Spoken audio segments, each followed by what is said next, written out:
வணக்கம் கேஎம் தமிழ் பக்தி நேயர்களே. 2026 ஆண்டு மிதுன ராசி அன்பர்களுக்கு இது வெறும் ஒரு வருட மாற்றம் அல்ல, இது ஒரு வாழ்க்கை மாற்றம். கடந்த சில ஆண்டுகளாக அஷ்டமத்துச் சனி, ஜென்ம குரு என்று கிரகங்களின் பிடியில் சிக்கித் தவித்த உங்களுக்கு இந்த 2026 ஆண்டு ஒரு மாபெரும் விடுதலையை தரப்போகிறது. ஆம், இது ஒரு மறுமலர்ச்சியின் ஆண்டு. கிரகங்களின் சாம்ராஜ்யத்தில் நிகழவிருக்கும் மிகப்பெரிய மாற்றங்கள் உங்கள் விதியை எப்படி மாற்றி எழுதப் போகின்றன? தொழில், பணம், குடும்பம், ஆரோக்கியம் என உங்கள் வாழ்க்கையின் ஒவ்வொரு அங்கத்திலும் என்னென்ன அதிசயங்கள் நடக்கப் போகின்றன? வாருங்கள், ஜோதிட சாஸ்திரத்தின் துல்லியமான கணிப்புகளோடு விரிவாக பார்ப்போம். மிதுன ராசி நேயர்களே, இந்த ஆண்டை நாம் 2 பகுதிகளாக பிரிக்கலாம். முதல் பாதி, அதாவது ஜனவரி முதல் மே மாதம் வரை நீங்கள் கொஞ்சம் பொறுமையாக இருக்க வேண்டிய காலம். ஏன் தெரியுமா? குரு பகவான் உங்கள் ராசியிலேயே, அதாவது ஜென்மஸ்தானத்தில் அமர்ந்திருக்கிறார். ஜென்ம குரு வனத்திலே என்று ஒரு பழமொழி உண்டு. அதுபோல இந்த காலகட்டத்தில் தேவையற்ற அலைச்சல்கள், மனக்குழப்பங்கள், முடிவெடுப்பதில் தடுமாற்றம் போன்றவை இருக்கலாம். ஆனால் கவலை வேண்டாம். ஜூன் மாதம் 2ஆம் தேதி ஒரு அதிசயம் நிகழப்போகிறது. குரு பகவான் உங்கள் ராசியை விட்டு நகர்ந்து உங்கள் தன ஸ்தானமான கடக ராசிக்குச் செல்கிறார். அங்கே அவர் சும்மா இருக்கப் போவதில்லை, உச்சம் பெறப்போகிறார். இதுதான் இந்த ஆண்டின் மிகப்பெரிய திருப்புமுனை. உச்சம் பெற்ற குரு உங்கள் பணப்பெட்டியை நிரப்பப் போகிறார். உங்கள் வார்த்தைகளுக்கு மந்திர சக்தி கொடுக்கப் போகிறார். அடுத்ததாக, நாம் அனைவரும் பயப்படக்கூடிய, ஆனால் நமக்கு நன்மையை மட்டுமே செய்யக்கூடிய சனி பகவான் 2026 முழுவதும் சனி பகவான் உங்கள் ராசிக்கு 10ஆம் இடமான மீன ராசியில் சஞ்சரிக்கிறார். 10ஆம் இடம் என்பது தொழில் ஸ்தானம். அங்கே சனி இருப்பது சசயோகம் போன்ற ஒரு அமைப்பைக் கொடுக்கும். இது உத்தியோகஸ்தர்களுக்கு ஒரு சவாலான ஆனால் வெற்றிகரமான காலம். ஜனவரி முதல் மே வரை அலுவலகத்தில் வேலைப்பளு அதிகமாக இருக்கும். என்னடா இது வாழ்க்கை, வேலையை விட்டுவிடலாமா என்று கூட தோன்றும். ஆனால் அவசரப்படாதீர்கள். சனி பகவான் உங்களை புடம் போட்ட தங்கம் போல மாற்றிக்கொண்டிருக்கிறார். ஜூன் மாதத்திற்குப் பிறகு பாருங்கள், குருவின் பார்வை 10ஆம் இடத்தின் மீது விழும்போது உங்கள் நிலைமை அப்படியே தலைகீழாக மாறும்.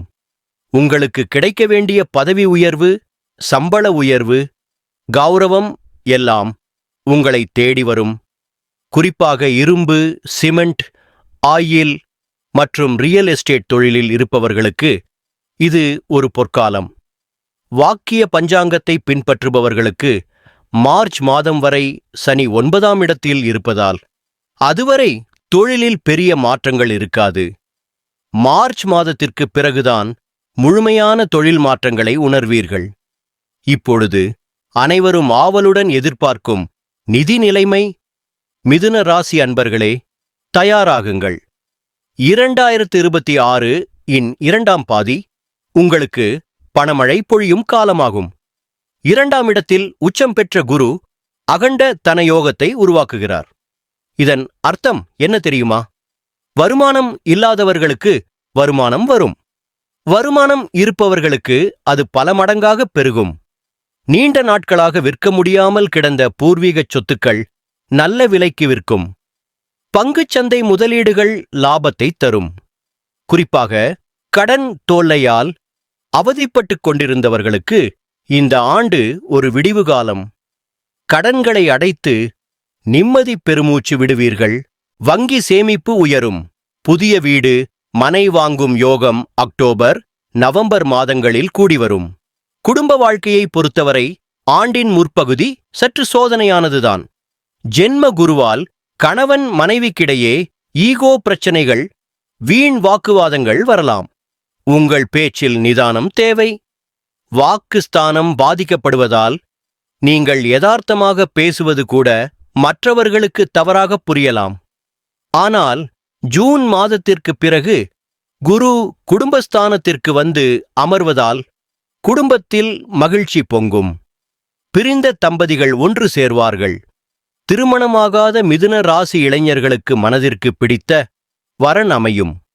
காதல் திருமணங்களுக்கு பெற்றோரின் சம்மதம் கிடைக்கும். குறிப்பாக குழந்தை பாக்கியத்திற்காக ஏங்கித் தவித்த தம்பதிகளுக்கு இந்த ஆண்டு மழலை செல்வம் கிட்டும் பாக்கியம் உண்டு. இந்த ஆண்டில் ராகு மற்றும் கேதுவின் சஞ்சாரமும் உங்களுக்கு சாதகமாகவே உள்ளது. ராகு பகவான் 9ஆம் இடத்தில், அதாவது பாக்கியஸ்தானத்தில் இருக்கிறார்.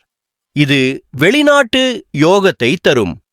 வெளிநாடு சென்று படிக்கவோ வேலை செய்யவோ ஆசைப்படுபவர்களுக்கு விசா தடைகள் நீங்கும். கேது பகவான் 3ஆம் இடத்தில் தைரியஸ்தானத்தில் இருக்கிறார். இது உங்களுக்கு அசாத்தியமான துணிச்சலை தரும். எதையும் எதிர்கொள்ளும் மனப்பக்குவம் உண்டாகும்.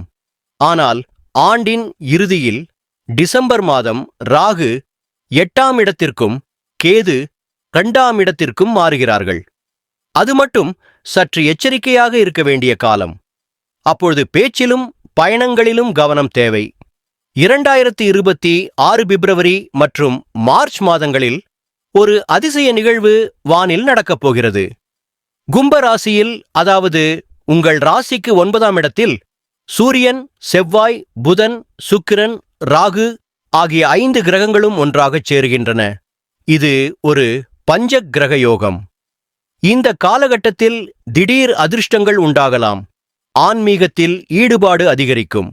சமூகத்தில் உங்கள் அந்தஸ்து உயரும்.